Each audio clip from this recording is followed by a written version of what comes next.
Ồ, hôm nay có chiêu mà tưới nước này hả ta? Chiêu mới à.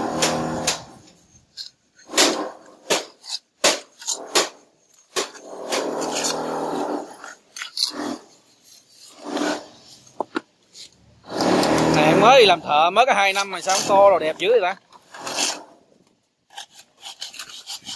Trai tin ông này làm thợ 2 năm không mà to xong rồi đi chỉ vậy không?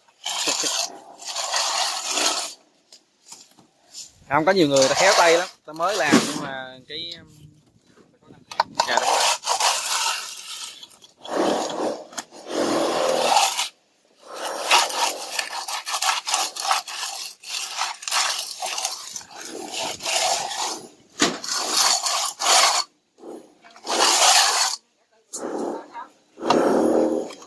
Hai anh cái làm gốc thì nhanh ha, phối hợp với tiện. Đúng rồi. Người chạy qua chạy lại lâu.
Thấy cầm tay sao bữa giờ sẽ đi gặp mấy anh tay trái nhiều dữ vậy ta? Mình nhớ mình kêu vậy, toàn là mấy anh tay trái không?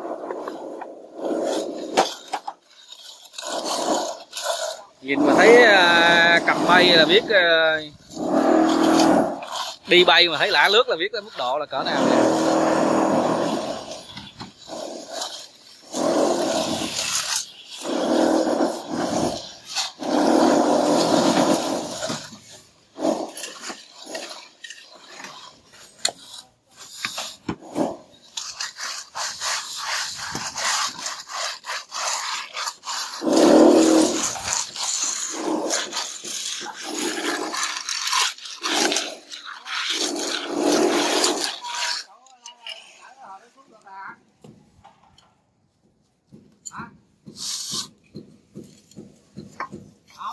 Ok. Hồi xuống rồi. Hồi xuống rồi.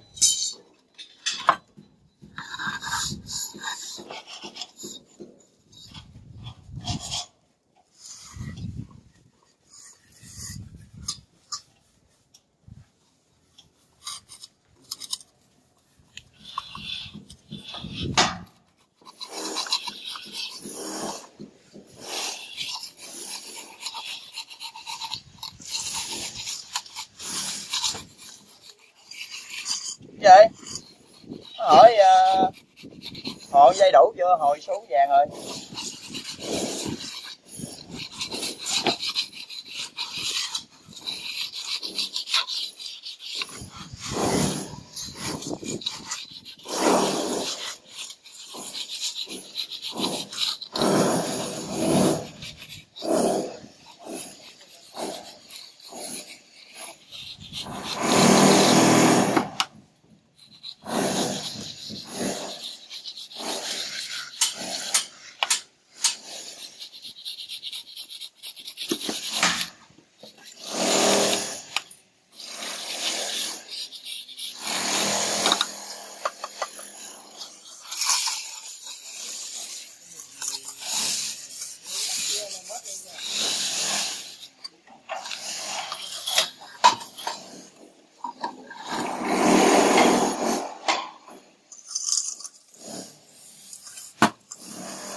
Này là làm dấu một lần luôn hả?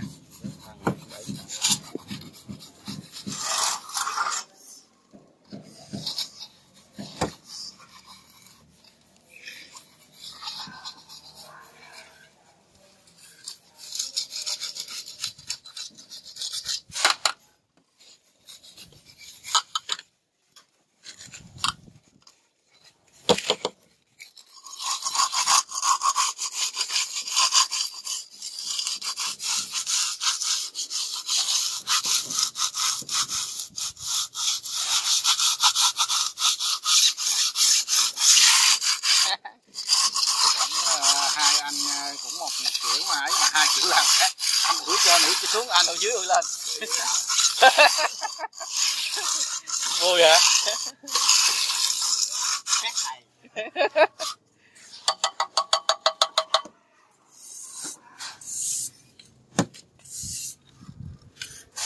Có không anh, có thầy không?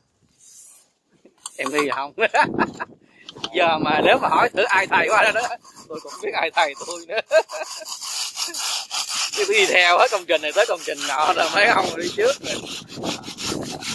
Bắt trước là một thời gian sau rồi bắt đầu mình lại nghĩ cách của mình, theo cách của mình. Lần này thấy làm này chưa ngon, lần sau đúc kinh nghiệm làm kiểu khác, ví dụ vậy. Chứ nói có ông thầy thì chắc cũng không biết ông nào nữa, nhiều người quá.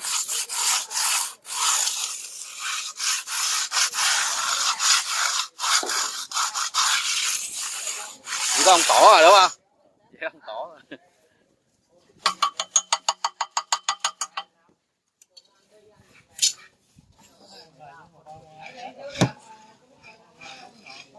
Còn ông trốn nợ.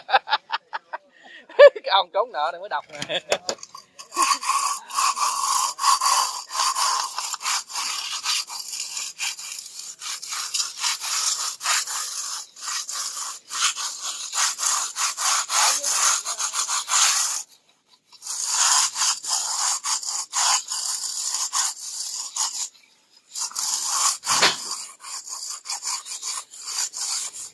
Tốt nè. Anh này để ý thấy cái dụng cụ này có ấy keo thêm một cái, gắn thêm một cái tay cầm nữa. Có vẻ như là anh ép cái lực xuống hơn thì phải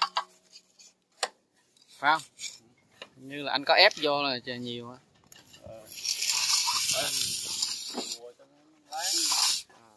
Miết á, kiểu là miết á. Chọn phương pháp của anh làm thô một lần xong rồi làm tinh. Còn phương pháp của anh bên trái là anh vừa thô vừa tinh là anh làm hoàn chỉnh luôn.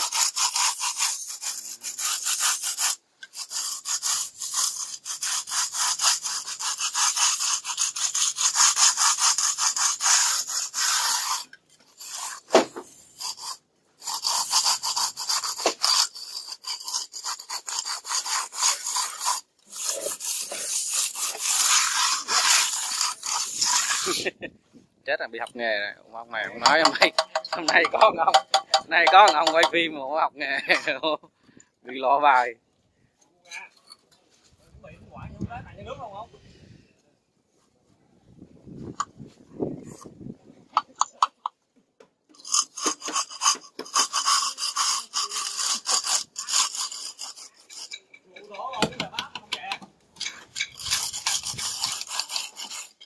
Ai thấy cái nào hay thì bắt trước.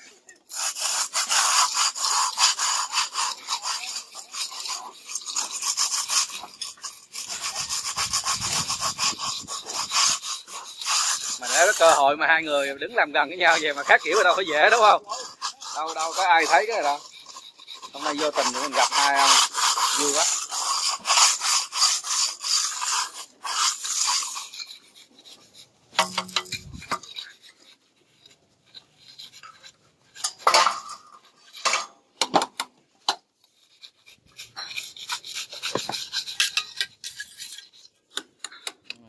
Cũng kỹ tính lắm này. Thấy cái thước làm xong rồi gác lên trên đó là tôi biết là kỹ dữ lắm.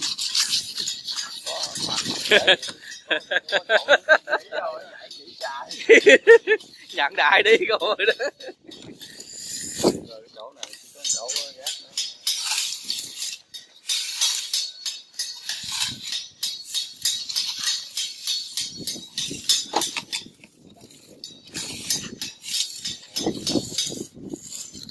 Đặc điểm chung của hai anh này là khéo tay.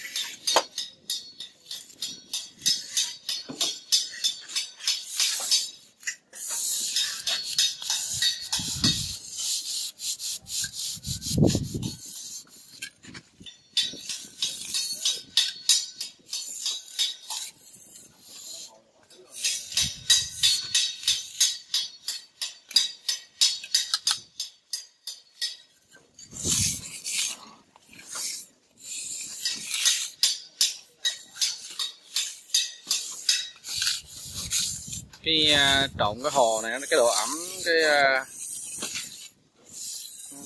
nó vừa đúng, nó làm nó sướng tay nha, biết lên đẹp.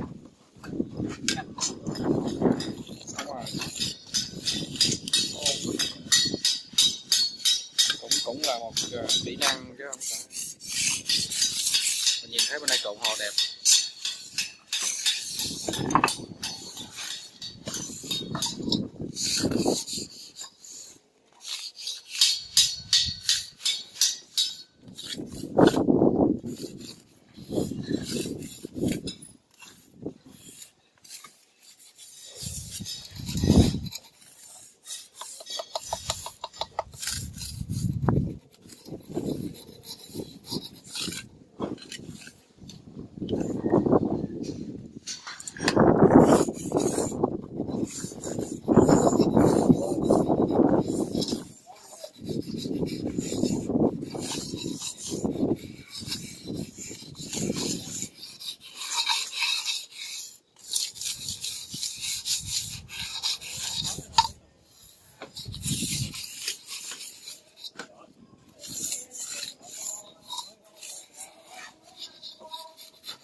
Cái cây rất là dài thì ông không có chịu để lại cái dấu, ông đi là nó nói là ý ông nói là ăn xong là phải chùi mép á, không có để dính lại gì á. Dọn kỹ thiệt chứ.